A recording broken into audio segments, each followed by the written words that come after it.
Hello kids. Pencil, pencils. Pencil মানে একটি pencil, singular noun. Pencils মানে একের অধিক পেন্সিল, প্লুরাল নাউন। আজকে আমরা জানবো সিঙ্গুলার নাউন থেকে প্লুরাল নাউনে আমরা কিভাবে কোনো একটা ওয়ার্ডকে কনভার্ট করতে পারি। তোমাদের কি মনে আছে সিঙ্গুলার নাউন আর প্লুরাল নাউন কোনটা? তার আগে মনে আছে নাউন কোনটা? আবার বলি, নাউন মানে হচ্ছে কোনো একটা পার্সন, কোনো প্লেস বা জায়গা, যেমন ঢাকা। অ্যানিমাল যেমন কাউ, গোট। আর থিং মানে কোনো জিনিস, টেবিল, চেয়ার, বুক। সিঙ্গুলার মানে সিঙ্গল মানে একটি, ওপেন। প্লুরাল মানে একের অধিক, পেন্স, PENS, পেন্স। সিঙ্গুলার থেকে প্লুরালে কনভার্ট করতে হলে আমাদের বেশ কিছু রুলস আছে। আজকে রুলগুলো নিয়ে আলোচনা করব। রুল নাম্বার 1, সিঙ্গুলার নাউনের শেষে শুধুমাত্র s এড করে আমরা প্লুরাল করতে পারি। এক্সাম্পল, বয়, BOY, প্লুরাল হবে বয়েস, BOYS।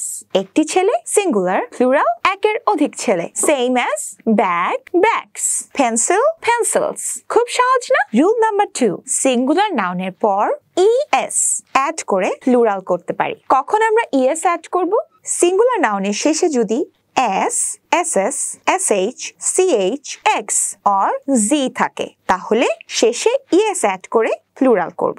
Example, box, box, ES, boxes. Box মানে সিঙ্গুলার, বক্সেস প্লুরাল। এরকম আরো কিছু এক্সাম্পল আমরা দিতে পারি। Bus, buses, fox, foxes. Rule number 3, singular নাউনের শেষে যদি Y থাকে এবং Y এর আগের লেটারটা কনসোনেন্ট লেটার হয়। আচ্ছা, কনসোনেন্ট লেটার কোনটা আমাদের কি মনে আছে? 5টি ভাওয়েল লেটার।